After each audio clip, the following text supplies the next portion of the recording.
Naslovna strana današnje politike, priča koja je važna za Srbiju, otvorena razmena, put ka miru i stabilnosti, i ovo je poruka koja stiže iz Kine, gde se nalazi naša premijerka Ana Brnabić. Na naslovnoj strani politike, ali i na svim naslovnim stranama je neverovatni Novak Đoković.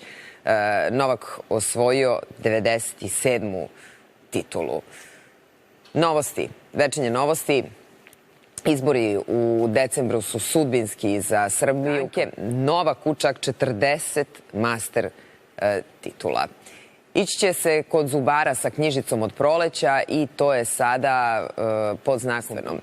Naslovna strana današnjeg Blica o istraživanju kako građani odlučuju za koga će glasati. Birači su zbunjeni, gledaju o Vučiću, ali iz drugog ugla.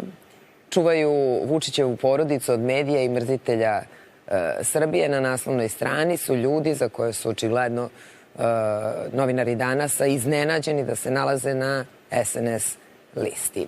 Naslovna strana današnjeg Srpskog telegrafa: Trump se obogatio na Teslinom izumu, šok tvrdnja najpoznatijeg američkog numerologa.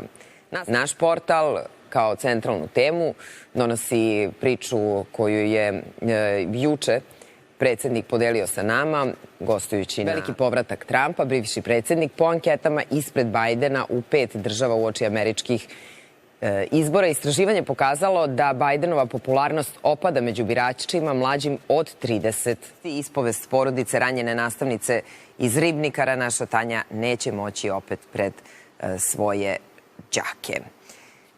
Naslovna strana današnjeg Blica: još jedna zloupotreba javnih ličnosti na društvenim mrežama, voditeljke na udaru manijaka, to je njihova centralna tema, i oni se bave time da je uklonjen srpski spomenik da ne bi smetao Albancima. Siledžiju za premijera, strašno licemerje opozicije, kako piše Informer. Takođe, Informer se danas besa na Lazovića, dugo im je trebalo, sevaju varnice u redovima prozapadne opozicije. Dakle, to je njihova centralna tema. Ovo je tema kojom ćemo se mi baviti. Dakle, juče se K1 Info portal bavio ovom temom u nekoliko tekstova. Srpska lista o izmeštanju spomenika, prava srpskog naroda i Srpske pravoslavne crkve ne poštuju ni predstavnici vodećih zemalja evropske. Google je spreman da briše naloge, otkrivamo ko više neće imati Gmail. Google je još jednom upozorio na 1. decembar 2023. kada će početi brisanje nekih Gmail naloga. U okviru obeležavanja ove svetske nedelje podizanja svesti o antibiotskoj rezistenciji, Evropski ogranak Svetske zdravstvene organizacije juče je upozorio da preterano uzimanje antibiotika opasno potkopava njihovu efikasnost i povećava otpornost koja bi mogla biti... Naslovna strana današnje politike: u Srbiju sa Kipra stiglo 11 letećih tvrđava. To je centralna tema naslovne strane današnje politike. Novosti, večernje novosti na naslovnoj strani: bićemo još jači, čuvaćemo državu. Predsjednik na prikazu vojne opreme u Batajnici, i to je takođe centralna ponos. Vučić obišao vojni aerodrom u Batajnici, još 11 čuvara srpskog neba, to je njihova centralna tema.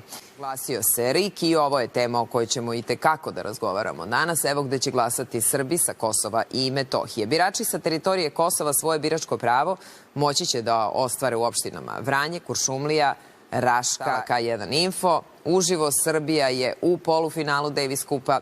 Davis Kup reprezentacija Srbije u Malagi igra četvrtfinalni susret sa reprezentacijom Velike Britanije.